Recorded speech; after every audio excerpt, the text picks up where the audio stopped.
Ladies and gentlemen, it's officially baseball season. What the So because spring training is right around the corner, I'm going to react to an MLB article. They went through every single team in baseball with one question or storyline for spring training. And I'm not going to lie to you guys, I disagree with a lot of the questions or storylines. I just didn't think that they made sense, so it'll be a fun video. Also, I forgot to mention that now that baseball is back, use code Fuzzy on SeatGeek to save 20 bucks off all your spring training tickets, and don't forget code Fuzzy on Underdog Fantasy. First up, we have the Rockies, and MLB is asking the question, how healthy will Kris Bryant be in 2025? I'm going to ask a different question. My question for the Rockies and Kris Bryant would be similar to Darth Vader asking about Padme. Is he safe? Is he all right? Talking about Kris Bryant, does he even exist anymore? Allegedly, there's a new program in place for Kris Bryant that was specifically designed to keep him healthy this offseason. I'm crossing my fingers that it works because check this out. In the first 3 seasons of his $182 million contract, Kris Bryant has put up a negative WAR. Let me repeat that. A negative wins above replacement. Anthony Rendon, over the first 3 seasons of that terrible Angels contract, at least was worth 3 WAR. But I do agree with MLB. If I'm watching any Rockies game this spring training, I'm really only watching to see if Kris Bryant looks like the old Kris Bryant. Another spring shakeup. We're talking about the Padres now, and MLB is posing one of the most obvious questions of all time. Is there another shakeup? Well, they lost Profar and Kim. There's probably going to be a shakeup, guys. The Padres have had a busy, I'm going to put that in air quotes, last few weeks because they found a new control person. They then immediately signed Jason Hayward and Connor Joe as a platoon left field sort of situation, and they could have a very busy spring here soon. Again, now that there's a control person in place, the future seems to be a little bit more stabilized. Are the Padres about to shake things up even more in spring training? It could happen. San Francisco, their storyline and question is, can Jung-Hoo Lee bounce back? He has my favorite nickname in all of Major League Baseball, the grandson of the wind. This guy was literally prime Ichiro out in Korea. He was born in Japan, so last time I talked about him, I got it wrong. He is not Japanese. He's Korean. He was born in Japan because that's where his dad played. And by the way, his dad was the son of the wind. I just love the lineage of nicknames. But I agree with this. Can Jung-Hoo Lee bounce back in the biggest way? In a short kind of cup of coffee debut last year before getting injured, in 145 at-bats, Lee put up a 262 batting average with an 86 OPS plus, which is not very good. Now, he does have the skill set to be a really good player, an all-star type of player with the exit velocities. He's got pretty good speed. But just like Kris Bryant, I'm looking to see if Jung-Hoo Lee is healthy this spring training. I don't even know how this is a storyline MLB came up with for spring training, considering that Ohtani isn't going to be pitching until May. So this is more like a regular season storyline in question. What are we doing? My question for spring training would have been probably looking at Dustin May, because Dustin May at his peak is one of the nastiest pitchers I've ever seen. I want to see what he does in spring training. But I guess because Ohtani had that second elbow surgery, that not many guys come back from that. The only pitchers that we've seen in the last decade or two that have been better after having a second arm or elbow surgery is Nathan Eovaldi of the Rangers. He's the outlier. So can Ohtani do it? My question would have been about Dustin May, not Shohei Ohtani, because we've already seen him go off as a hitter. We're not worried about that at all. All right, here we go. A non-health related question. The Diamondbacks, how will they deal with their starting rotation? Well, I mean, what? MLB, what are we doing here? Some of these questions are just like, you got Corbin Burns. The rest will figure itself out with Zach Gallen, Merrill Kelly, and Eduardo Rodriguez. What are you talking about? Those are your studs. Those are your dudes. Wait, hold on a second. Maybe they're onto something. I completely forgot about Ryan Nelson having an insane end to 2024. You have Brandon Pfaadt, who has been good in little spurts. He hasn't really lived up to his expectations. He was pretty good with the strikeouts last year, but also they have J-Mo, Jordan Montgomery. Just trade him. Get rid of him. Would you trust in Pfaadt and Nelson as your 4-5 starters and trade away Jordan Montgomery, or would you give up those other 2 young guys to keep J-Mo if you can fix them, and then maybe ship away those other guys for some pen pieces or an offensive bat? What would you do? Okay, I like this question. Which infielders will play where for the Cincinnati Reds? Because the Reds are almost like when Mary came to the inn with baby Jesus. There was no room. You got Elly De La Cruz as the likely shortstop. I say likely because Matt McLain, he's a stud defensively as well. But then you have to keep in mind that if Ellie's playing shortstop, then Matt McLain might go to second base. Hold on, they acquired Gavin Lux, so can Ellie play third base, and then Matt McLain plays shortstop? But then what about Noelvi Marte? What about Jamir Candelario? What about Spencer Steer? And don't forget about Christian Encarnacion Strand. He's going to be a first baseman, maybe a DH. We'll see how Gavin Lux's defense shapes out in spring training, because that could be the big question mark that could be unanswered if he doesn't perform well. The Pittsburgh Pirates, does the pitching staff look up to task?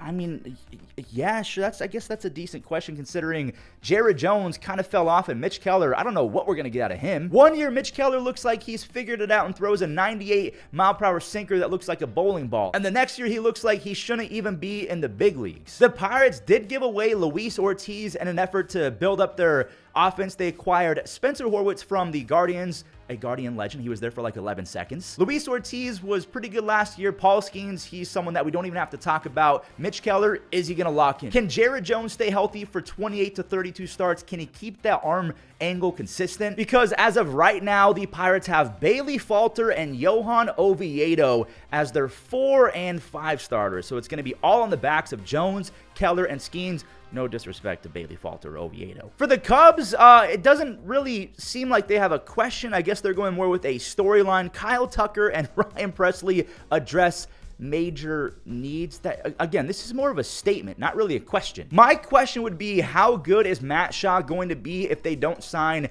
Alex Bregman? Honestly, for this one, I'm not even going to really worry about MLB Road because, yeah, Tucker and Presley, they addressed positions of need. Cool. We want to know a question. No offense to MLB.com and the writer who wrote this portion. I'm going to ignore it. My question for the Cubs, can Matt Shaw break out as a Rookie of the Year? I think he's actually going to, and he's going to show that in spring training. This one's going to be interesting. For the Cardinals, they have, can the Baby Birds be competitive and push for the playoffs? I mean, they have a lot of young studs that can be really, really good. Mason Wynn was really good as a rookie. Jordan Walker just seems to be getting worse and worse. Same with Nolan Goring. But if those young guys can bounce back with the veterans that they already have on that squad, like a Sonny Gray, a Wilson Contreras, I don't know if they're going to keep Ryan Helsley, but he led the league in saves. I mean, Ryan Helsley's a dog. Alec Burleson broke out. They still have a Brennan Donovan who I like. Lars Nootbaar, Ivan Herrera rakes as a catcher. It's just that pitching staff. Is Eric Fetty going to be able to hold up? Is Miles Michaelis? Is that guy even good? I have some doubts, and this is not going to make Redbird fans happy, but I do have some doubts about Andre Palante as well as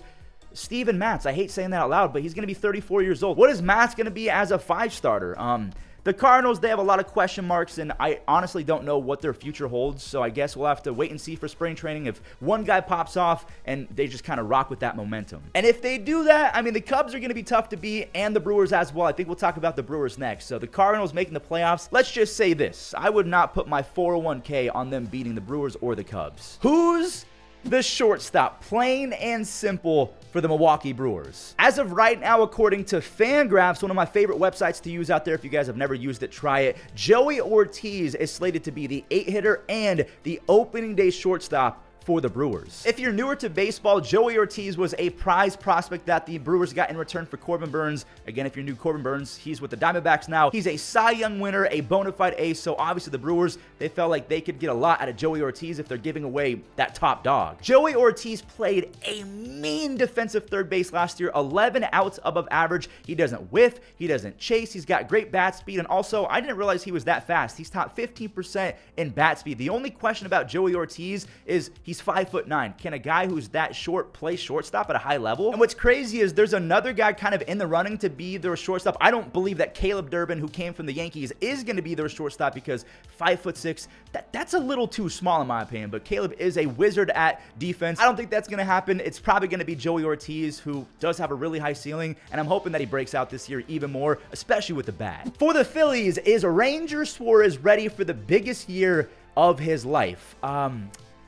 Okay. Ranger did experience a second half slump. He had like a 7 ERA in the second half, but he did what Ranger always does. He was flawless in the postseason, 8 strikeouts and 4 innings of shutout work. He has a 1.4 ERA in 37 2/3 in the postseason. He is one of the best clutch pitchers we've ever seen ever, and I don't think that's just going to go away. So is Ranger going to have the best year of his life collectively? First half, second half, postseason. Can the Phillies not blow it for once? Phillies fans won't be shocked about my question, like my fuzzy question or storyline for the Phillies in spring training. What does Alec Bohm look like mentally? Just his outward appearance, because externally in the playoffs last year, he was crashing out fully. For the Washington Nationals, who will make the starting rotation? That's actually a good question to ask because they picked up a Shinosuke Aguasara. If I botched that, I'm so sorry. They also have Michael Soroka, who looked magical out the pen for the White Sox last year. Maybe they just stick with that and keep him in the pen. They also have DJ Hurts, a disgusting lefty.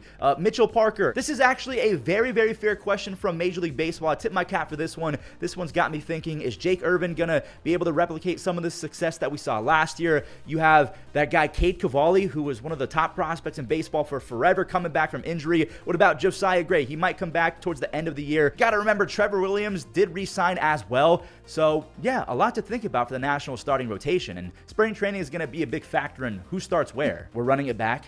We're running back-to-back questions. Okay, I mean, I thought the Mets were 100% going with the six-man rotation, so I don't know exactly why this is a question, but okay. I would probably boil it down to, what is Clay Holmes going to look like as a starting pitcher over the course of spring training? Because we know that it's going to be a six-man rotation, but it could go down to 5 if Clay Holmes does not work out. Or maybe, let's say Clay Holmes actually does break out, but Paul Blackburn stinks it up all over again. Maybe he gets pushed back. Because as of right now, Shamanaya is back in that rotation. They have Kodai Senga, Frankie Montas, David Peterson, Clay Holmes, Paul Blackburn. Right now, the fight for 5 starter is between Clay Holmes and Blackburn. I have more faith in Holmes, even though I've never seen him start. He just has the nastier pitches. So my little baseball savant brain wants to believe that Clay can be better, but Paul, he's nasty as well. They call him Paulie Punch-Out. I mean, he's an all-star. Me personally, I don't have any questions about this. It's going to be a 6-man rotation to keep everyone healthy. How is the rotation going to round out behind Cy Young winner Sandy Alcantara, who is coming back from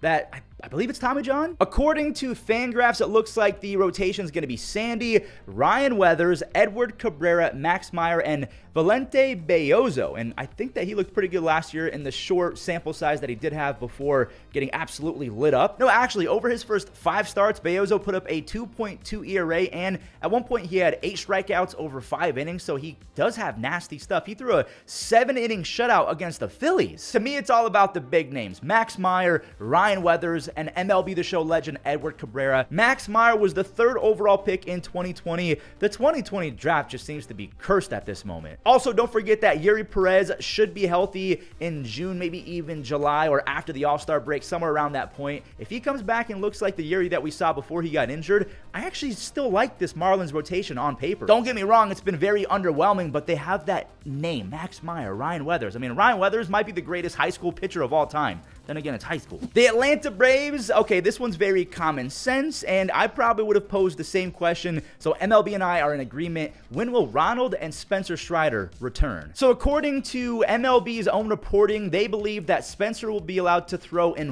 at least one game before the end of spring training, so that doesn't sound like he's going to be back anytime soon, probably by the end of April, maybe even January, February, March, April, May. Ronald recently posted something to his Instagram story where he was running past cones, and he put 75% in big old bold. So it looks like he was running at 75%, which means that he's probably on the same timeline as Strider. They'll probably both be back in May. But again, according to MLB, Strider might be throwing in spring training. So guys, pay attention to that. We've officially made it to the American League side of things. Jacob deGrom is healthy. Can he return to Cy Young form? Just like I shouldn't have to explain how good Mike Trout can be when he's healthy, I shouldn't have to explain how good Jacob deGrom can be when he's healthy. But the only thing is, just like Ohtani and Nathan Eovaldi, they've all had 2 Tommy Johns. Ohtani fans are going to be like, excuse me, Fuzz, his second arm surgery was not Tommy John, it was an arm surgery, okay? Similar to Javier Baez, Mike Trout, Chris Bryant, Anthony Rendon, deGrom is going to be one of those guys that we talk about as a question mark or a storyline every spring training, so this one doesn't surprise me at all, and honestly, I would have done the same thing. I mentioned this in a recent video, but if Chris Sale can come back and win a Cy Young at 35 after being injured over and over and over, Jacob, he can do the same at 36. Wow, they're just going straight to the point when it comes to the Seattle Mariners. Can they score enough to support baseball's deepest rotation? Okay, shots fired. I don't know if it's because of that thick Seattle air or that god-awful center field that they have, but the Mariners offense always sucks at home. We don't know if Victor Robles is going to look like the second coming of Willie Mays like he did when he first joined the Mariners. J-Rod, he's got to pop off for 162 games, not 80 in the second half.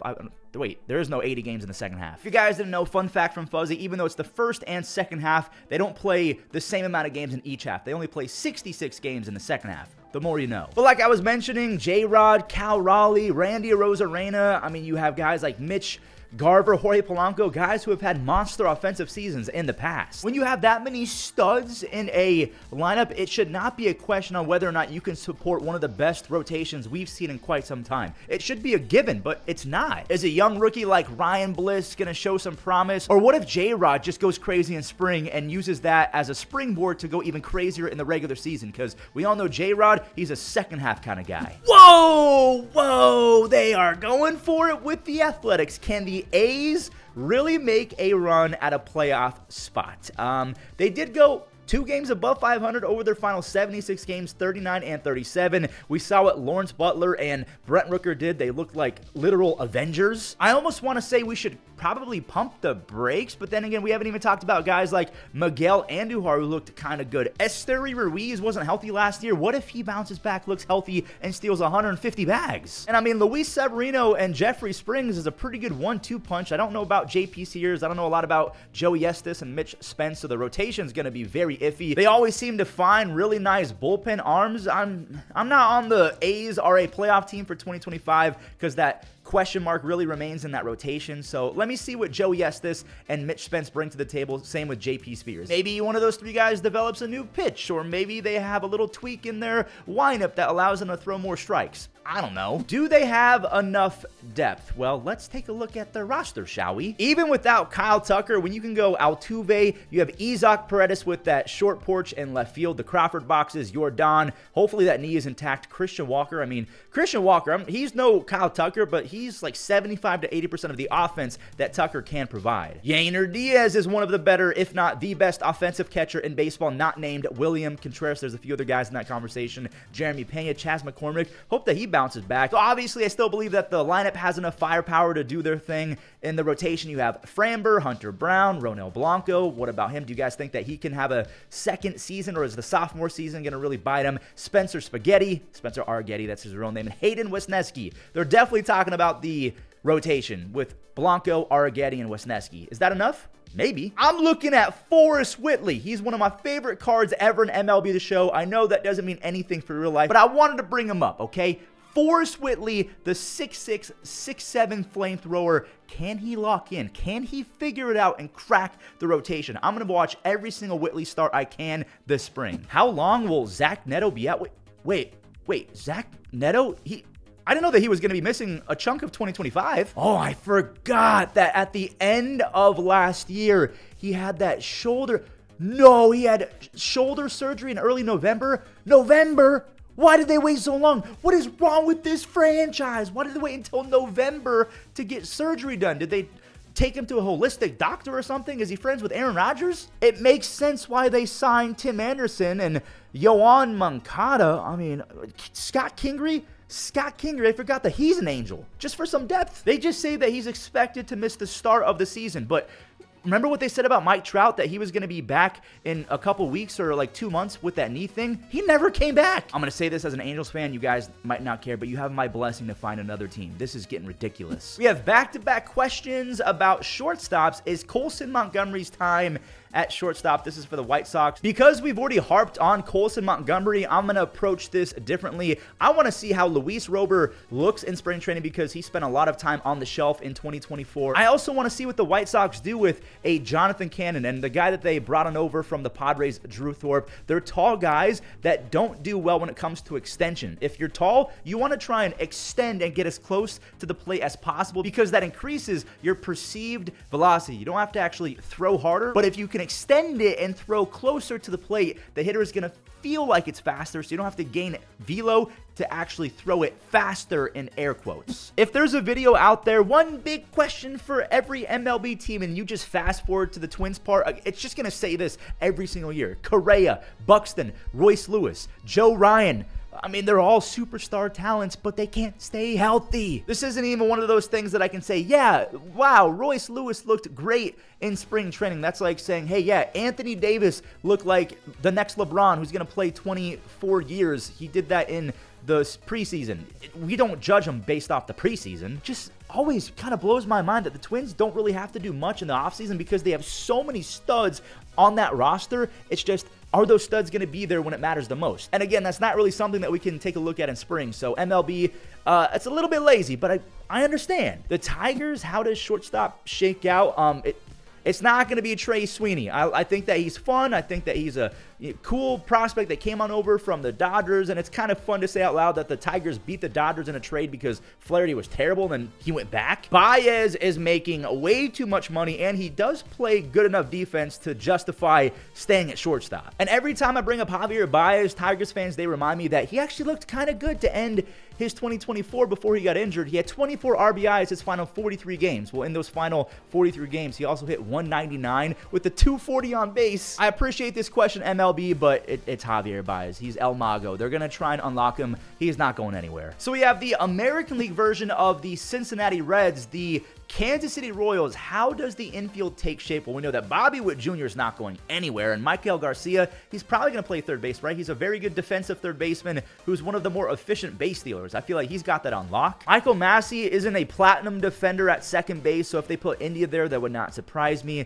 And at first base, you have Vinny Pasquantino.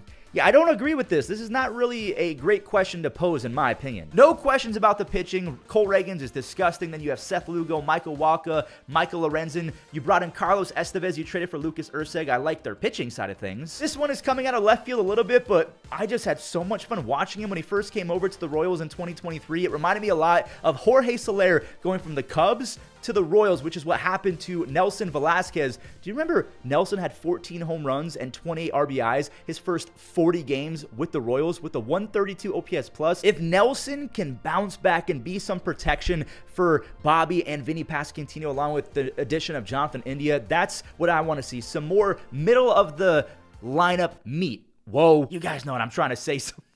Okay, let's just move on. Sorry about that. Will there be enough offense? Are they asking this because they gave away Andres Gimenez, like free out Andres Gimenez? Okay, they're asking this because of Josh Naylor, but I had to remind you guys, Andres Gimenez has been a free out for 2 years now. I'm a Guardians fanboy through and through. You guys know that, and one of my favorite prospects in quite some time is Chase DeLauder. This guy is going to save us. So I'm a big believer in the prospects. Andres Gimenez, he's going to be replaced by a young guy that we got in the Nolan Jones trade. I almost said Arenado. The Nolan Jones trade looked incredibly lopsided until Jones kind of slipped in 2024, and Juan Brito had a 40-double season as a middle infielder in AAA. Stop me if you've heard that before. The Guardians have developed a switch-hitting middle infielder that has 40-double capabilities.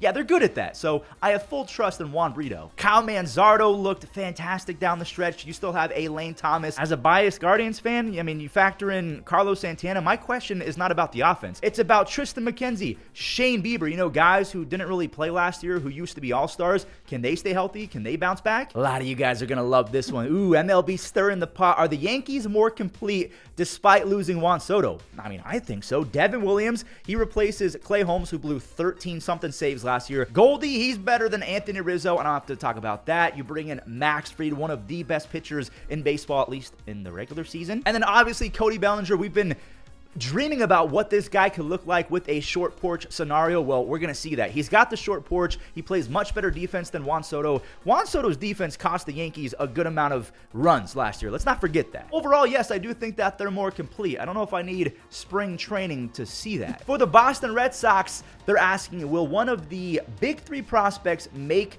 the team? So they have Roman Anthony, Christian Campbell, who, I mean, he straight up looks like the next Mookie Betts. And then Marcelo Mayer. You've probably heard of Marcelo Mayer because he's been one of the more talked about prospects over the last few years who fell off, but then he bounced back. Check out Christian Campbell's stats. He went from single A to double A to triple A. In 1 year, he had 32 doubles, 20 home runs, 24 stolen bases while hitting .330. And he is a bigger kind of kid, but he plays second base and the outfield. Who does that remind you of? Someone who can hit .330 with 2020 capabilities. Kind of reminds me of someone. Actually, I'm going with the freaking rotation. Yes, they brought in Garrett Crochet, but they kind of had to do that because Tanner Houck, I don't know if I trust him throwing another, 20-something starts. Brian Bayo, when is he going to break out? Cutter Crawford. Honestly, if I'm looking at any team in this video with more questions than the next, it's got to be the Boston Red Sox because you have health, you have top prospects. Are they going to make the squad? There's a lot of storylines involving the Red Sox, so if you're a Red Sox fan, let me know in the comments down below. My editor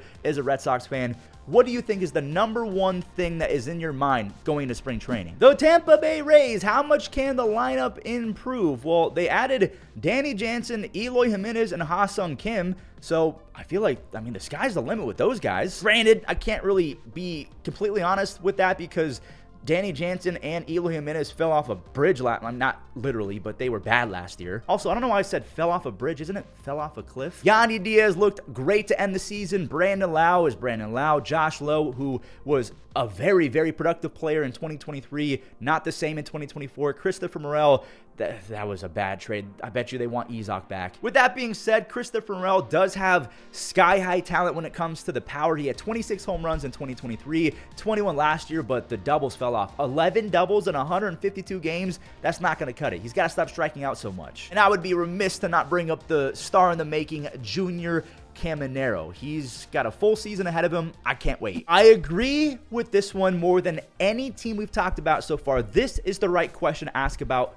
the Baltimore Orioles. Is the starting rotation strong enough? I mean, I'm asking the same thing, and same are Orioles fans. They got young guys like Cade Povich and Chase McDermott. Sure, you got Dean Kremer, who's a veteran. Albert Suarez somehow found the fountain of youth, but is Grayson going to stay healthy? Is the 87-year-old Charlie Morton going to lock in for one more year? Is Tomoyuki Saganu going to find out a way to get strikeouts in Major League Baseball? Because he wasn't doing that overseas. I've been told that they really believe in Zach Eflin, and they also think that Grayson's going to have a 25-28 start year. They think that Kyle Bradish might be able to squeeze in a few starts towards the end of the year, and maybe that's why they didn't go full-blown crazy and bring back Corbin Burns, because they like Kyle Bradish a lot. I'll be watching their spring training like a hawk. I want to see what Tomoyuki Saganu looks like. I'll be really locked into him. Also, Chase McDermott, you're going to find me watching a lot of his innings as well. I really want to see that pitch mix. Will Vladimir Guerrero Jr. sign an extension? Well, now that the Super Bowl is over and I'm seeing rumblings again of the Blue Jays